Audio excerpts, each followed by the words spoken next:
ஆண்டவருடைய ஆவி என்மேல் உள்ளது, ஏனெனில் அவர் எனக்கு அருள் பொழிவு செய்துள்ளார். ஏழைகளுக்கு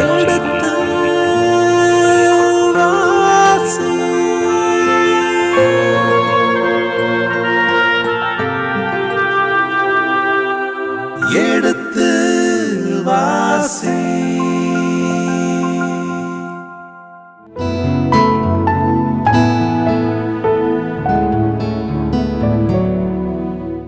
இனிய இதயங்களே, எடுத்து வாசி நிகழ்ச்சியில் சாமுவேலின் முதல் புத்தகத்திற்குண்டான விவிலிய இறை வசனங்களுக்கு செவிப்படுத்திக் கொண்டிருக்கின்றோம். கடந்த பகுதியின் தொடர்ச்சியை இன்று தொடங்குவோம். வாருங்கள், உங்கள் சார்பாக தந்தை அவர்களுக்கு வணக்கம் சொல்லி நிகழ்ச்சியை தொடங்குவோம். வணக்கம் தந்தை அவர்களே.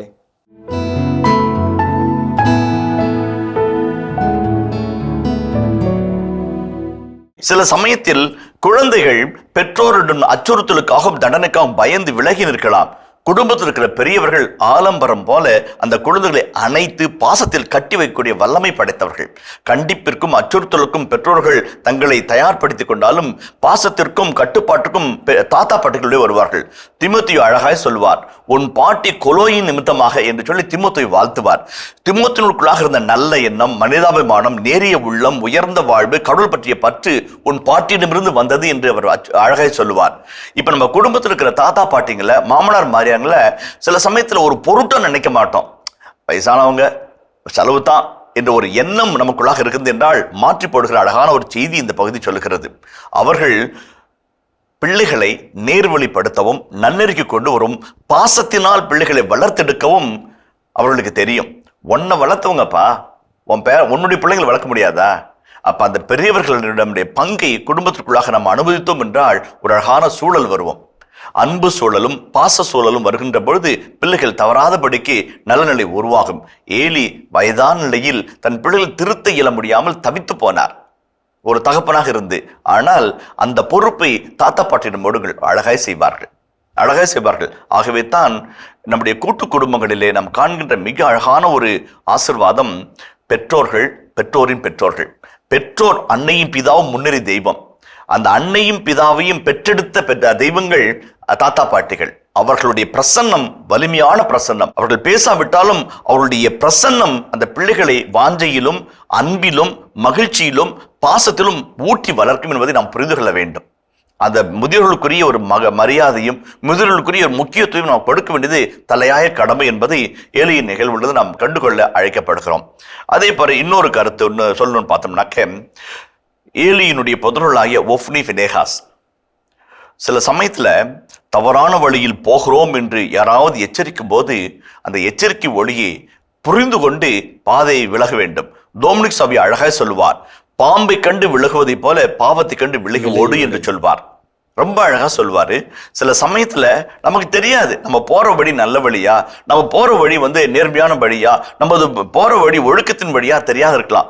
பியர் குரூப் ப்ரெஷர்ஸ், ஃப்ரெண்ட்ஸினுடைய தூண்டுதல் அல்லது சக நண்பர்களுடைய தாக்குதம், இவர்களெல்லாம் நாம் வழி மாறலாம், திசை மாறலாம், எண்ணம் மாறலாம். ஆனால் ஒரு இடத்துல எங்கேயாவது மணி ஒளி ஒலித்தால் அது பெற்றோராக, அது தாத்தாவாக, பாட்டியாக, மாமாவாக, அத்தையாக அந்த குரல் ஒலிக்கும் போது கேட்டு வழிக்கு வர வேண்டிய அவசியத்திற்குள்ளாக நாம் இருக்கும் என்பதை உணர்ந்து கொள்ள வேண்டும். அப்படி இல்லை என்றால் மிக அழகான ஒரு செய்தியை சொல்லுகிறது, அவர்கள் அழிவது என்பது ஆண்டவரின் விருப்பமாக இருந்தது என்று ஒரு வார்த்தை வருகிறது.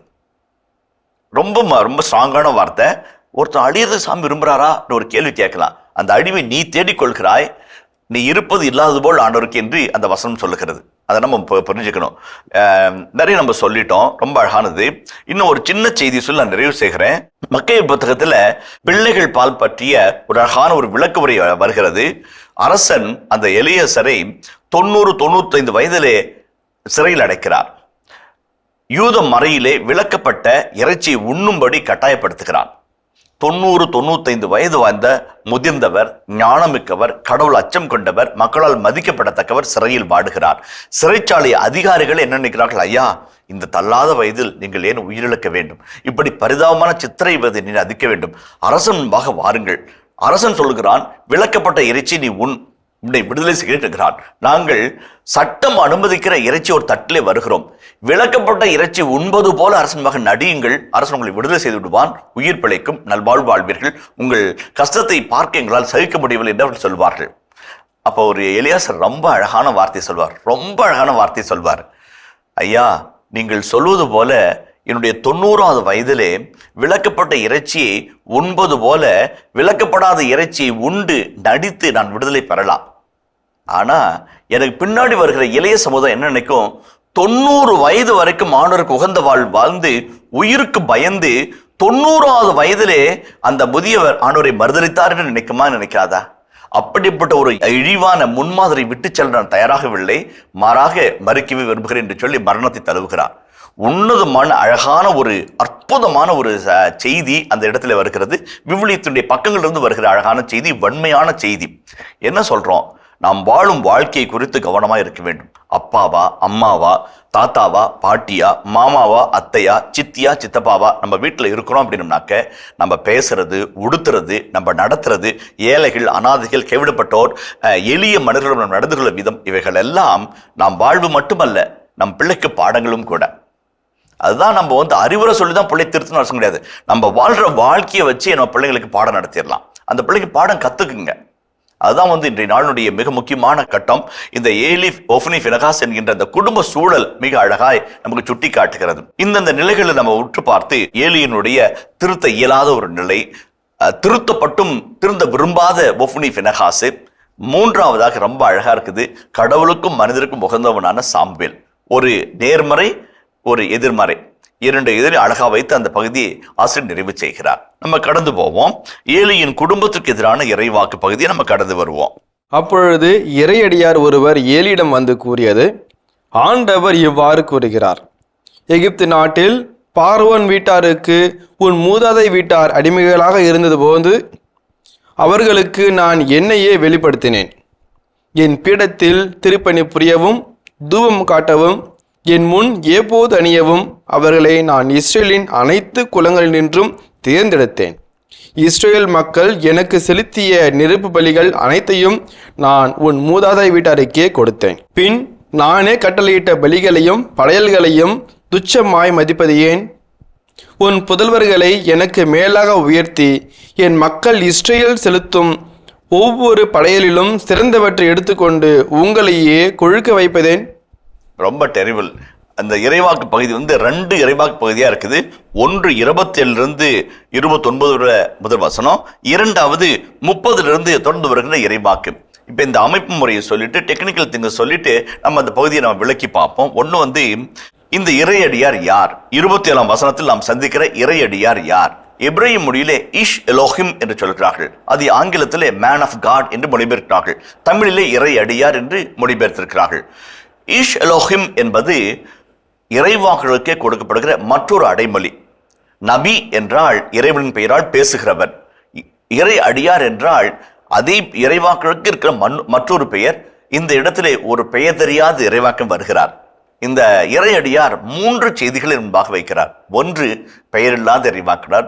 இரண்டாவது, அவர் பேசுகிற விதம் இறைவாக்கினை போல முதன்முறையாக இந்த புத்தகத்திலே செயல்படுகிற ஒரு தன்மை.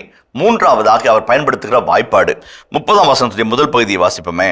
இஸ்ரேலின் கடவுளாகிய ஆண்டவர் கூறுவது. நல்லா கவனிங்க. ஆண்டவரின் வாக்கு அருளப்பட்டது. ஆண்டவர் இவ்வாறு கூறுகிறார். இந்த விரைவாக்கு புத்தகங்கள் அடிக்கடி வருகிற வசனம் thus says the Lord, அல்லது கோ அமர் அதனாய், ஆண்டவர் இவ்வாறு கூறுகிறார். அந்த இறைவாக்கு வாய்ப்பாடு இங்க வந்துருச்சுங்களா? அதே போல இறையடியாரிடம் கூறியது, அந்த இறையடியார் என்ற வார்த்தை வந்துருச்சுங்களா? ஏற்கனவே இந்த புத்தகத்துல இறைவாக்கு பணி உள்ளே நுழைக்கப்படுகிறது. இன்னொன்னு, இந்த இறைவாக்குல சொல்கிற வார்த்தைகளிலே என்ன பத்தி பேசுறாருனாக்க, இப்ப சால்வேஷன் ஹிஸ்டரி இருக்குல்ல, மீட்பின் வரலாறு பல விதங்களை பார்க்கலாம். மோசேவின் பார்வையிலே, இஸ்ராயல் மக்கள் பார்வையிலே, ஆரோனின் பார்வையிலே, யோசுவாவின் பார்வையிலே என்றெல்லாம் பார்க்கலாம். இப்ப இந்த இறையடியார் இஸ்ராயலுடைய இறைவனுடைய மீட்பு திட்டத்தை குருத்துவ பார்வையில பார்க்கிறார். அப்ப இப்படி பார்க்கிறாரு, ரொம்ப அழகாகுது. A priestly history is read. அப்ப சொல்றாரு, ஆண்டவர் வாக்கு, எகிப்து நாட்டுல பார்வோனுக்கு அடிமைகளாக நீங்க இருந்த போது, அது இஸ்ராயல் மீட்பு திட்டம் எல்லா வரலாறும் தெரியும் இல்லைங்களா? விடுதலை பெறணும். அப்ப உன்னை நான் அறியும்படி செய்தேன், உனக்கு என்னை வெளிப்படுத்தினேன். யாருக்கு? ஆரோனுக்கு, ஆரோனுடைய வழி வந்தவர்களுக்கு வெளிப்படுத்தினேன். எதுக்கு வெளிப்படுத்தினேன்? அந்த இடத்துல ஆண்டவர் வெளிப்படுத்துறார். எரியும் முட்பொதரில் மோசேசுக்கு வெளியிட்ட அதே கடவுள் தான் தன்னை குருக்களுக்கு வெளிப்படுத்துகிறார். எதுக்கு வெளிப்படுத்துகிறார்? 3 காரியங்கள் செய்ய. அழகான வார்த்தம், பிரிஸ்ட்லி ஹிஸ்டரி அங்க அழகா வருது. என் பீடத்தில் பணிபுரிய, தூபம் காட்ட, எனக்கு முன் ஏபோதை அணிந்து கொண்டு மக்களுக்கு இறைவாக்கு உரைக்க. அந்த குருத்தினுடைய தலையாய பணிகள் அங்க இடத்துல அழகா சொல்லிட்டு அனைத்து குலங்கள் இருந்தும் தேர்ந்தெடுத்தேன். இஸ்ராயல் மக்கள் எனக்கு செலுத்திய நெருப்பு பலிகள் அனைத்தையும் உனக்கு கொடுத்தேன். உனக்கு என்ன பலன்? இந்த நெருப்பு காட்டவும் தூபம் காட்டவும் எப்போது அணிந்து இறைவாக்கு சொல்லவும் நான் தேர்ந்தெடுத்தேன்ல, சும்மா கொடுத்தேன்னா? போரடிக்கும் மாட்டின் வாயை கட்டாதேன்னு நான் சொன்னேன். எனக்காக பணிபுரிகிற உனக்கு நான் பலன் கொடுத்தேன். என்ன? நெருப்பு பலியாக, தகனப்பலி, எரிபலி உள்ளிட்ட எந்த பலியாக வருதெல்லாம் அதன் மீதியை இங்க கொடுத்துரு. கொழுப்பை வச்சு ஆண்டவருக்கு எரிச்சிரு, மீதியை உனக்கு கொடுத்தேன்னு சொன்னேன். உனக்கு உரிய வேலையும் உனக்கு ஒரு ஊழியத்தையும் நான் கொடுத்தேன். இது வந்து இஸ்ராயலுடைய பிரிஸ்ட்லி ஹிஸ்டரியை சொல்லிட்டாங்க. அடுத்த வசனத்துல ஒரு அழகான ஒரு கேள்வி கேட்கிறாரு. நானே கட்டளிட்ட பலிகளையும் படையல்களையும் துச்சமாக மதிப்பது ஏன்? இந்த வசனம் முன்னே இருக்கிற இந்த வார்த்தை அழகா நமக்கு நினைவுபடுத்துது. ரொம்ப அழகான வார்த்தை, ரொம்ப ஸ்ட்ராங்கான வார்த்தை. நானே ஏற்படுத்திய பலிகளையும் படையல்களையும் நீ துச்சமாக மதிப்பது ஏன்? துச்சம்னா என்னங்க? கேவலமாக, துச்சமாக மதிப்பது ஏன்? இந்த வார்த்தை வந்து ரொம்ப ஸ்ட்ராங்கான வார்த்தை. துச்சம்னா என்னன்றதுக்கு கீழே வந்து 30ஆம் வசனத்துடைய பிற்பகுதி வாசிப்போமே. உன் வீடும் உன் மூதாதையர் வீடும் என் முன்பாக என்றென்றும் ஊழியம் புரிவீர் என வாக்களித்திருந்தேன். ஆனால் தற்போது ஆண்டவர் கூறுவது, இவ்வாக்கு என்னை விட்டு அகல்வதாக. ஏனெனில் என்னை மதிப்போரை நான் மதிப்பேன், என்னை இகழ்வோர் இகழ்ச்சி அடைவர். அதான் துச்சமாக மதிப்பது என்பதற்கு இந்த 30ஆம் வசனத்துடைய இறுதி பகுதி அழகாய் விளக்கம் சொல்கிறது. என்னை மதிப்பவரை நான் மதிப்பேன், என்னை இகழ்பவரை நான் நிகழ்ச்சிக்கு உள்ளாக்குவேன்னு சொல்றாரு. அப்ப என்னன்னாக்க, சாமியாக என்ன நீங்க மதிக்கணும், என்னை வந்து ஏற்றுக்கொள்ளணும், என்னை அன்பு செய்யணும், என் கட்டளைகளை கடைபிடிக்கணும். என்ன துச்சமாக மதிக்கிறேன்னா இதெல்லாம் குப்பை என்று நினைத்து வேறு ஏதோ ஒன்றுக்கு நீங்க முக்கியத்துவம் கொடுக்குறீங்க. பலிகளையும் படையல்களையும் கட்டளையிட்ட ஆண்டவரை மறந்து பலிக்காக வைக்கிற பொருளிலே முக்கியத்துவம் கொடுத்து அதை உனக்கென்று தேர்ந்து கொள்கிறாய். அதான் வந்து அவனுடைய ஒஃப்னியும் ஃபினகாவும் செய்த மிகப்பெரிய பாவம். சட்டியிலும் கொப்பரையிலும் அண்டாவிலும் இறைச்சி வெந்து கொண்டிருக்கும் போதே, பழி பறவைகள் நடந்து கொண்டிருக்கும் போதே தனக்கென்று கேட்டாய். கொழுப்பு இன்னும் எரியவில்லை, ஆண்டுக்கான தகன பலி இன்னும் ஒப்புக் கொடுக்கப்படவில்லை, அது முன்பே வெட்டப்பட்ட இறைச்சியின் பெரும்பங்கு எனக்கு கொடு என்று வந்து சண்டைக்கு நிற்கிறாய். அப்ப துச்சமும் மதிக்கிறோமா இல்லைங்களா? அந்த படையல்களையும் பலிகளையும் கொடுத்த இறைவனை நாம் மதிக்காம அங்க இருக்கிற லாபத்தையும் அங்க இருக்கிற நஷ்டத்தையும் நம்ம கணக்கு போட்டு பார்க்கணும் அப்படின்னம்னாக்க இறைவனை துச்சமாக மதிக்கும் என்று அர்த்தம். அதுல இன்னொரு அழகான வசனம் இருக்குது. இஸ்ராயல் செலுத்தும் ஒவ்வொரு படையிலும் சிறந்தவத்தை நீங்கள் எடுத்துக்கொண்டு உங்களையே கொழுக்க வைப்பதேன். யூ பிகம் ஃபேட் என்று அழகான ஒரு வார்த்தை வருகிறது. இந்த வசனத்திற்கு இன்னொரு விளக்கு வரை நான் சொல்ல ஆசைப்படுறேன். 1 சாமுவேல் 4:18 வாசிப்போமே. கடவுளின் பேழை பற்றி அவன் சொன்னதும், அவர் தம் இருக்கை நின்று பின்புறம் கதவருகே விழுந்து கழுத்து முறிந்து இறந்தார். ஏனெனில் அவர் வயது முதிர்ந்து உடல் பெருத்தவராய் இருந்தார். பாருங்க, இங்க வந்து அழகான வார்த்தை இருக்குது. இந்த அழகான லிங்க் பண்றாங்க. இஸ்ராயல் செலுத்தும் ஒவ்வொரு படையிலும் சிறந்தவற்றை எடுத்துக்கொண்டு உங்களையே கொழுக்க வைப்பது ஏன்? அழகா ஒரு வார்த்தையை சொல்றாரு. யூ பிகம் ஃபேட் அண்ட் பல்கி. அந்த சாகும்போது அந்த வார்த்தையை, அதே வார்த்தையை திரும்ப பயன்படுத்துறாரு. 4:18 அவர் குப்புற விழுந்து கழுத்து முறிந்து இறந்தார். ஏனென்றால் அவர் பருத்த உடம்பை கொண்டவர். கொழுத்தது ஆண்டோருக்கு விளக்கப்பட்ட பழிப்பொருட்களுடைய கொழுப்பை உண்டு உண்டு பெருத்து அதுவே அவருக்கு பாரமாகி ஒரு கழுத்து முறையை கொண்டு வருகிறது என்பதை ஆசிரியர் அழகா குறிப்பிட்டு சொல்றாரு. அந்த வசனம் ரொம்ப ஸ்ட்ராங்கான வசனம். லேவியருடைய பார்வையில, குருக்களின் பார்வையில மீட்பு திட்டத்தை அழகா சொல்லுகிற ஆண்டவர் இந்த லேவியர்களாகிய குருக்களாகிய இறை மக்கள், இறையடியார்கள் தவறுவதை பட்டவர்த்தனமாய் ஒளிவு மறைவு இல்லாமல் சொல்லுகிறார். நீங்க ஏன் இப்படி செஞ்சீங்க, ஏன் இப்படி புதர்கள் செஞ்சாங்க, நீ ஏன் அவங்க செஞ்ச தப்புலேருந்து வர பலனை நீ அனுபவிச்ச என்று ஒரு கேள்வி கேட்கிறார். இவ்விடத்தில் ஆசிரியர் 2 செய்திகளை உறுதிப்படுத்துறாரு. ஏலி, நீ தண்டிக்கப்படுவது உன் பிள்ளைகளின் பாவத்திற்காக அல்ல, உன் பாவத்திற்காக. உன் பிள்ளைகள் தண்டிக்கப்படுவது நீ அவர்களுக்கு அறிவுரை சொல்லி திருத்தவில்லை என்பதற்காக, அவர் செய்த தவறுக்காக, அவங்க செஞ்ச தப்புக்கு அவங்க அனுபவிப்பாங்க என்ற ஒரு கருத்தையும் வெளிப்படுத்துகிறார். இது வந்து ஒரு அழகான ஒரு செய்தி. யோசுவா 7ஆம் அதிகாரத்திலே ஆக்கான் என்ற ஒருவன் செய்த தவறுக்காக அந்த குழுமம் முழுவதும் சண்டையில தோற்று போய் ஆண்டவருமாக கதறியதை நாம் பார்த்தோம். இந்த இடத்துல நீ செஞ்ச தப்புக்கு நீ அனுபவிப்ப. உன் பிள்ளைகள் செஞ்ச தப்புக்கு அவங்க அனுபவிப்பாங்க என்ற ஒரு கருத்தையும், இண்டிவிஜுவல் ரெஸ்பான்சிபிலிட்டி கருத்தையும் மறைமுகமாக ஆசிரியர் உள்ளே கொண்டு வருகிறார். அது பின்னாளிய செய்தி. எசேக்கியேல் 18ஆம் அதிகாரத்தில் சொல்லப்படுகிற அருமையான செய்தி இங்கே முன்னிலை செய்யப்படுகிறது. அதுக்கப்புறம் இரண்டாவது இறைவாக்கு பகுதியுடைய 2ஆம் பகுதி நாம் பார்க்கிறோம். 30ஆம் வசனத்தை வாசிப்போமே. தந்தை அவர்களே, இந்த 29ல இன்னொரு வசனம் எனக்கு மிகவும் பிடித்திருக்கிறது தந்தை அவர்களே. உன் புதல்வர்களை எனக்கு மேலாக உயர்த்தி என்று சொல்கின்ற பொழுது, இவர் கடவுளை அன்பு செய்ய அழைக்கப்பட்டிருக்கார், ஆனால் இவரோ தன் பிள்ளைகளை அன்பு செய்து விட்டார் அதிகமாக. அழகாக இருந்தது. நல்ல வசனம். நான் சொல்ல நினைச்சேன், நான் மறந்துட்டேன். கரெக்டா ஞாபகப்படுத்தினீங்க. ஒரு விவிலிய பின்னணி சொல்றேன். சாத்தான்றவர் யாருங்க? விவிலியத்துல அவரை பத்தி இல்லை சாமி. பின்னாடி பார்க்குறப்ப வந்து அவனும் ஒரு இறை வானதூதராக இருந்தவராகவும் கடவுளுக்கு பின்பு புரட்சி செய்து வெளியே சென்றதுனால மைக்கேல் அவரை வென்று அழைத்ததாகவும் வாசிக்கிறோம். இப்போ வந்து பெனுவா ஸ்டாண்டர்ட் என்கின்ற ஒரு உலக புகழ் பெற்ற மார்க் எழுதிய நற்செய்தியினுடைய விளக்குரையாளர் ஒருவர் இருக்கிறார். ரொம்ப அழகான போதகர், அழகான விரிவுரையாளர். அவர் விளக்கம் சொல்லும்போது பேதுருவை பார்த்து இயேசு போ அப்பாலே சாத்தானே என்கிறார். ஆனா வந்து கிரேக்க மொழியில போ பின்னாலே சாத்தானே என்று அந்த வார்த்தை வருகிறது. அந்த வார்த்தைக்கு ஒரு அழகான விளக்கத்தை சொல்றார். சாத்தான் என்கிறவன் யார் என்றால், உங்களுக்கும் இறைவனுக்கும் குறுக்கே புகுகிறவன். உங்களுக்கும் இறைவனுக்கும் குறுக்கே புகுந்து நீங்கள் இறைவனோடு கொள்கிற உறவையும் இறைவன் உங்களுக்கு கொடுக்கிற ஆசையும் தடுக்கிறவன் தான் சாத்தான். இப்ப அந்த இடத்துல பேதுருவை சாத்தான்னு சொல்லிட்டாருங்களே என்று நாங்கள் கேட்டபோது அவர் சொன்னார், இயேசுவின் பார்வை கல்வாரி மலை மீதும் அதை தாண்டிய உயிர்ப்பின் மீதும் இருந்தது. எது? அதுதான் இறைவனுடைய திருவுள்ளம், இறைவனுடைய திட்டம். அதை நிறைவேற்ற முனைந்து நின்றார் என்று மார்க்கவும் லூக்காவும் அழகாய் சொல்கிறார்கள். இந்த முனைந்து நிற்கிற இறை திட்டத்தை ஏற்க தயாராக இருக்கிற இயேசுவை நிலைகொள்ளே செய்கிறார் பேதுரு. உமக்கு இது வேண்டாம், இப்படி நடக்காது, நடக்கும் கூடாது என்று சொல்லவும் கடிந்து கொள்ளவும் தொடங்கினார் என்று அந்த வசனம் இருக்கிறது. அந்த சமயம் இயேசு சொல்றாரு, என் தந்தை நான், இதுக்கு இடையில் நீ வர, நீ பின்னால போ, சாத்தானே பின்னாலே போ என்கிறார். ரொம்ப அழகான வார்த்தை. இப்ப உங்களுக்கும் இறைவனுக்கும் இருக்கிற அந்த உறவை, மிக ஆழமான உறவுல நீங்க என்ன நினைப்பீங்க? ஆண்டவரை உயர்த்தி வைப்பீங்க இல்லைங்களா? பொன்னை விட, பொருளை விட, ஆஸ்தி விட, அந்தஸ்தை விட, பதவி விட, பட்டத்தை விட, அறிவை விட, ஞானத்தை விட கடவுளை உயர்த்தி வைப்போம். இந்த இடத்துல அழகான ஒரு வசனம் இருக்குது. You mat your children more important than me. அதான் ரொம்ப அழகான வார்த்தை. உன் பிள்ளைகளை எனக்கு மேல் உயர்த்தி வைத்தா. ரொம்ப அழகான வார்த்தை. நான் சொல்லணும்னு நினைச்சா மறந்துட்டேன். ரொம்ப அழகான வார்த்தை, ரொம்ப அழகான வார்த்தை. 2 அரசர் 5ஆம் அதிகாரத்துல நாமானை குணப்படுத்தி அந்த நாமான் பட்டாடையோடும் தங்க காசுகளோடும் வெள்ளியோடும் இறைவாக்குடைய வாயிலில் நிற்பார். இறைவாக்குனருக்கு கொடுக்க நினைப்பார் நன்றியாக. அப்ப சொல்றாரு, எல்லாம் எனக்கு வேண்டாம், கடவுள் ஒன்று குணப்படுச்சா நீங்க போயிட்டு வாங்க அப்படின்னு சொல்வார். அப்போ வந்து அவர் சொல்லுவார், ரொம்ப அழகாக சொல்லுவார், உங்க ஊர்ல இருந்து 2 சாக்கு மண்ணை மட்டும் எடுத்துட்டு போய் பழிப்படம் கட்டி ஆண்டவரை தொடர்றேன், அதுக்கு உத்தரவு தருவீங்களா? எடுத்துக்க அப்படிம்பாரு. போவார், புறப்பட்டு போவார். ரதம் புறப்பட்டு போகும். ஜிஏசி என்கின்ற அந்த மனிதர் ஓடி வருவார். இறைவாக்குனர் ஒரு சில பட்டாடைகளையும் பொற்காசுகளையும் வெள்ளியும் பெற்று வர சொன்னார் என்று சொல்லி தன்னுடைய எண்ணத்தை உள்ளே புகுத்தி பெற்றுக்கொள்வார்.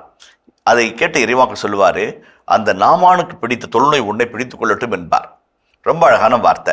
இப்ப கடவுளுடைய கிருப, கடவுளுடைய ஆசீர்வாதம் நாமானுக்கு போகிறது. இடைச்செருளாக வந்த ஜிஎஸ்சி தன் லாபத்திற்காக, தன்னுடைய சுயநலத்திற்காக, தான் பெருக்க வேண்டும் என்பதற்காக கொள்ளையடிக்கிறார். ஆணுடைய சாபத்தை பெற்றுக்கொள்கிறார். இந்த ஏலி ஒஃப்னி பிரகாஷ் என்ற தன் பிள்ளைகளை கண்டிக்காததனால் ஒரு வகையில் ஆசிரியர் மறைமுகமா சொல்றாரு, இந்த பிள்ளைகள் பெற்றுக்கொண்ட பலனில் அவருக்கும் பங்கிருந்தது. பழிகளிலிருந்தும் படைகளிலிருந்து வருகின்ற கொழுப்பை உண்டு பெருப்பதேன். அது வந்து ஒஃப்னி பிரகாஷுக்கு மட்டுமல்ல, ஏலிக்கும் என்பதை 1 சாமுவேல் 4:18 வசனத்தை நம்ம பார்க்கிறோம். He took the benefit out of their son's mischief. அதனாலதான் ஆண்டவர் அழகா சொல்றாரு, உன் பிள்ளைகளை எனக்கு மேலாக உயர்த்தி வைத்தா என்று. அது ஒரு மிகப்பெரிய பாவமாக மாறுகிறது. அதுவும் வந்து நல்ல பிள்ளைகளை உயர்த்தி தான் பரவலாம். பிள்ளைகளின் தகாத வாழ்வு, கீழ்த்தரமான வாழ்வு, ஆண்டவரை துச்சமாக மதிக்கிற வாழ்வை எனக்கு மேலாக வைத்தாயே என்பதுதான் இங்க ஒரு அழகான ஒரு சாடல், ஒரு சவுக்கடி. அது வந்து நம்ம கரெக்டா சொன்னீங்க, நன்றி.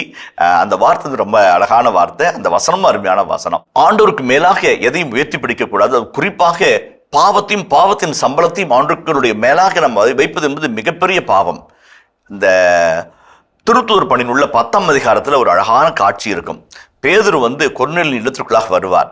கொர்நேலியோ இத்தாலிக்கா, அந்த இத்தாலிய படைகளின் 100 தலைவன், வீட்டில் நண்பர்கள் உறவினர்கள் எல்லாரும் கூட்டி வைத்து பேதுரு வரும்போது அவருடைய வார்த்தையை கேட்டு ஆண்டவருக்குள்ளாக வாழ வேண்டும் என்ற ஒரு ஆசையிலும் எதிர்பார்ப்பும் காத்திருக்கிறார். பேதுரு வருகிறார், ஓடி அவரை காலில் விழுந்து வணங்குகிறார். அப்ப பேதுரு அழகான வார்த்தை சொல்றாரு, கடவுளை தவிர யாருக்கு முன்பாகவும் நீ வணங்காதே, யாரும் காலிலும் விழாதே என்று அவர்கள் சொல்வார். ரொம்ப அழகான வார்த்தை. இன்னைக்கு பதவிக்காக, பட்டத்திற்காக, புகழுக்காக, தன்னுடைய காரியம் ஆக வேண்டும் என்பதற்காக காலில் விழுகிற ஒரு கலாச்சாரத்தை நாம் பார்க்கிறோம். அந்த பேதுருவின் வார்த்தை அழகான வார்த்தை. தூய் ஆவியால் நிரப்பப்பட்ட மனிதர், இறை வார்த்தையால் நிரப்பப்பட்ட மனிதர், திருத்தூர்களின் மேலான தலைவராக இருக்கிறவர், திருச்சங்கத்தில் எழுது நின்று அவர் சொன்னால் அத்தனை பேரும் கேட்டுக்கொள்ளக்கூடிய சக்தி படைத்த ஒரு மனிதர் அந்த அரங்கத்திற்குள்ளாக நுழைகிறார். காலில் விழுகிற மனிதனை பார்த்து எழுந்திரும், நானும் மனிதன் தான் என்பார். ரொம்ப அழகான வார்த்தை, ரொம்ப அழகான வார்த்தை. அதுதான் யாரையும் கடவுளுக்கு மேல வைக்கக்கூடாது. ரொம்ப மரியாதை நிமித்தமாக பெற்றோரை, ஆசிரியர்களை, பெரியவர்களை வணங்குவது வேறு. மாறாக நம் சுயநலத்திற்காக, நம்முடைய குறுகிய எண்ணோட்டம் பருகி பெருக வேண்டும் என்பதற்காக, அரசியல் லாப நட்டங்களுக்காக, வியாபார லாப நட்டங்களுக்காக மனிதரை கடவுள் நிலைக்கு உயர்த்துவது என்பது தவிர்க்கப்பட வேண்டியது, கண்டிக்கப்பட வேண்டியது என்பதை இந்த பகுதி அழகாய் சுட்டி காட்டுகிறதாக நான் உணர்கிறேன். சிறப்பு தந்தை அவர்களே, நன்றி. இந்த இறைவாக்குடைய இரண்டாம் பகுதி நம்ம பார்ப்போம். இஸ்ரவேலின் கடவுளாகிய ஆண்டவர் கூறுவது, உன் வீடும் உன் மூதாதை வீடும் என் முன்பாக என்றென்றும் ஊழியம் புரிவீர் என வாக்களித்திருந்தேன். ஆனால் தற்பொழுது ஆண்டவர் கூறுவது, இவ்வாக்கு என்னை விட்டு அகல்வதாக. ஏனெனில் என்னை மதிப்போரை நான் மதிப்பேன், என்னை இகழ்வோர் இகழ்ச்சி அடைவர். இதோ நாள்கள் நெருங்குகின்றன, அப்பொழுது உன் ஆற்றலையும் உன் மூதாதை வீட்டரின் ஆற்றலையும் நான் அழிப்பேன். உன் வீட்டில் ஒரு முதியவர் கூட இருக்க மாட்டார்.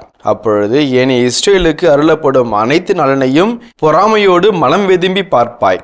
உன் வீட்டிலோ என்றென்றும் ஒரு முதியவர் கூட இருக்க மாட்டார். என்பது அந்த பகுதி கொஞ்சம் நீளமான இறைவாக்கு, அழகான இறைவாக்கு.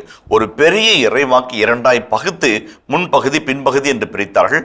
முன்பகுதியிலே ஏலியினுடைய குற்றச்சாட்டு முன்பாக வைக்கப்பட்டது. இந்த பின்பகுதியிலே வருகிற இறைவாக்கிலே ஏலிக்கு எதிராக தண்டனையானது வரையறுக்கப்பட்டு திட்டம் தெளிவுமாய் வெளிப்படுத்தப்படுகிறது. அப்ப சொல்றாரு, அன்று நான் சொன்னேன், இன்று நான் சொல்கிறேன் என்ற தென் அண்ட் நவ் என்கின்ற ஒரு அழகான நிறைவை சொல்கிறார். அன்று நீ எனக்குரியவனாய் இருந்தாய், உனக்கு இந்த வாக்கை கொடுத்தேன். நீ இன்று எனக்குரியவனாய் இல்லை, நான் கொடுத்த வாக்கை திரும்ப பெற்றுக் கொள்கிறேன் என்ற breach of contract, breach of the covenant என்கின்ற நிலைப்பாட்டை அழகாய் சொல்கிறார்.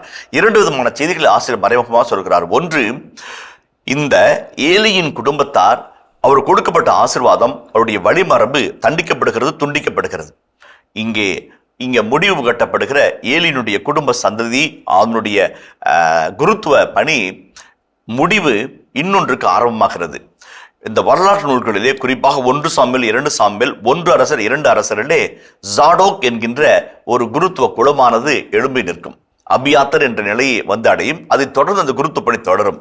இவர்களுடைய முடிவு எலியாசர் வழிவம்சத்திலே வருகிற ஜாதோக்கிய குடும்பங்களுடைய தலைமுறைக்கு ஆர்வமாக அமைகிறது என்பதை ஆசிரியர் அடிக்கோடி இருக்கிறார். ஆகவே தான் குருத்துவத்தினுடைய வரலாற்று மீட்பு திட்டத்தில் குருத்துவனுடைய பங்கை பற்றி சொல்லி, ஏலியினுடைய தவறுதலை சுட்டிக்காட்டி, ஏலிக்கு ஆண்டு கொடுத்த சினத்தின் தண்டனையை விவரித்து சொல்லி இவருடைய முடிவுக்கு வருவதை நியாயப்படுத்துகிறார். இவர்கள் முடிவு நியாயமானதுதான், ஆண்டுடைய தண்டனை நியாயப்படுத்த வேண்டிய ஒன்றுதான் என்பதை வாசகர்களுக்கு திட்டம் தெளிவாய் ஆசிரியர் விளக்கி சொல்லுகிறார். அதை தொடர்ந்து இவர்கள் முடிந்தால் பிறகு எப்படி என்ற ஒரு கேள்விக்கு ஜடாக்கைட் என்று சொல்கிற ஜாதோக்கின் குடும்பத்தார் அந்த பொறுப்பை ஏற்றுக்கொள்வார்கள் என்ற முன்னுரையும் ஆசிரியர் வைக்கிறார். இப்ப இந்த ஏலியினுடைய தண்டனை பற்றி ஒரு செய்தியை நம்ம விளக்கி பார்ப்போம். அதுல என்னை மதிப்போரை நான் மதிப்பேன், என்னை இகழ்வோர் இகழ்ச்சி அடைவர். இது சாதாரண ஒரு பழமொழி. நீ என்னை மதிச்சனாக்க நான் உன்னை மதிப்பம்பா, என்ன இகழ்ந்துனா உன்னை இகழ்ச்சி அடையும்பா. ஒரு வாழ்க்கை கூற்றை ஒரு இறை வாக்குறுதியாக ஆண்டவர் சொல்லுகிறார். இதன் தொடர்ச்சியை மீண்டும் அடுத்த பகுதியில் பார்ப்போம். அதுவரை இணைந்திருங்கள். இயேசுவுக்கே புகழ், இயேசுவுக்கே நன்றி, மரியே வாழ்க. ஒவ்வொரு குடும்பமும் இந்த ஆலமரம் மாதிரி, அந்த வேர்கள் தான் அந்த முதியவர்கள். வயதான அப்பா, வயதான அம்மா, அல்லது வயதான மாமனார், வயதான மாமியார், அல்லது அம்மாச்சி, அல்லது தாத்தா, இவங்கெல்லாம் வேர்கள். உன்னுடைய பலம், உன்னுடைய வலிமை, உன்னுடைய வல்லமை, உன்னுடைய சக்தி எது நீ நினைக்கிறியோ அதை நான் கட் பண்ணுவேன். அப்போ என்ன ஆகும்? நம்ம எங்கே பலமாக இருக்கிறோமோ அங்கே பலம் இல்லாமல் போவோம்.